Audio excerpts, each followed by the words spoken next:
गांव की प्रेम कहानी। भारत के एक छोटे से गांव पिपरिया में प्रेम और त्याग की एक अनोखी कहानी जन्म ले रही थी। यह कहानी है राघव और गौरी की, जिनका प्रेम न सिर्फ निश्चल था बल्कि समाज के बंधनों को तोड़ने की हिम्मत भी रखता था। पिपरिया गांव में बचपन से ही राघव और गौरी साथ बड़े हुए थे। दोनों का घर आमने सामने था। बचपन में खेलते खेलते कब दोनों के दिलों में प्रेम अंकुरित हुआ, उन्हें खुद भी पता नहीं चला। राघव एक किसान का बेटा था, मेहनती और ईमानदार। वहीं गौरी गांव के स्कूल में पढ़ने जाने वाली कुछ गिनी चुनी लड़कियों में से एक थी।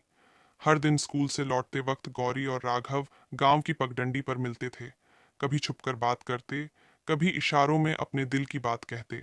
गौरी की मुस्कान और राघव की नजरें, बस इन्हीं में उनका संसार सिमट गया था। गांव छोटा था, परंतु यहाँ की रूढ़ियां बड़ी। प्रेम विवाह को पाप समझा जाता था।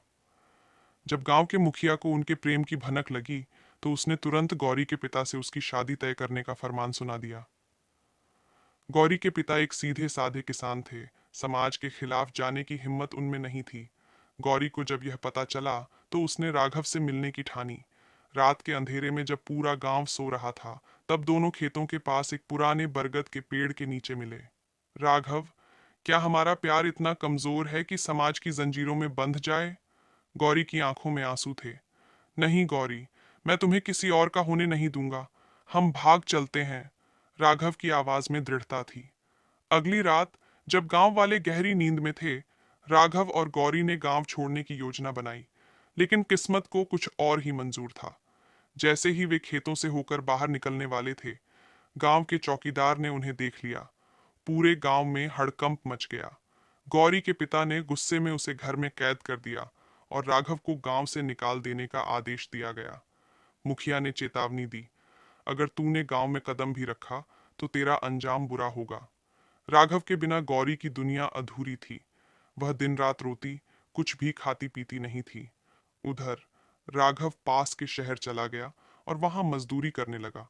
हर दिन उसे बस एक ही उम्मीद थी, कभी न कभी वह गौरी से फिर मिलेगा। गौरी के घर वालों ने जब देखा कि वह दिन ब दिन कमजोर होती जा रही है, तो उन्होंने सोचा कि उसे किसी तरह मनाया जाए। परंतु गौरी का मन किसी और के लिए नहीं धड़कता था। उसका दिल तो कब का राघव के नाम लिख चुका था। 3 साल बीत गए। राघव अब गांव लौटने की हिम्मत जुटा चुका था।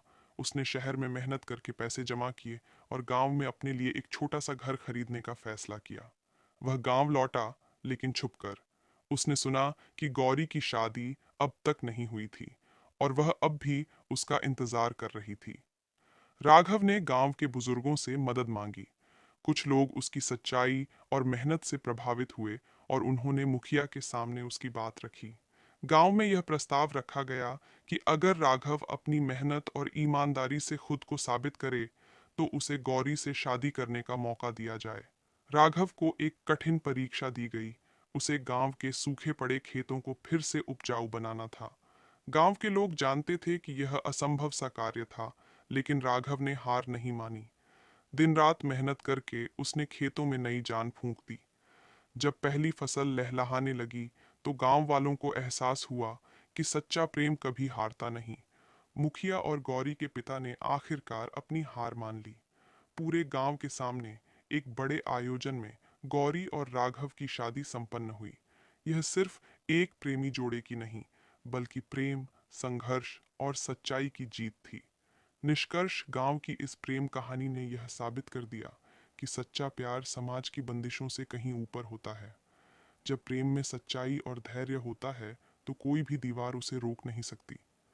पिपरिया के उस बरगद के पेड़ के नीचे आज भी प्रेम की यह कहानी हवा में गूंजती है, जो आने वाली पीढ़ियों को प्रेम और संघर्ष की सच्ची सीख देती है।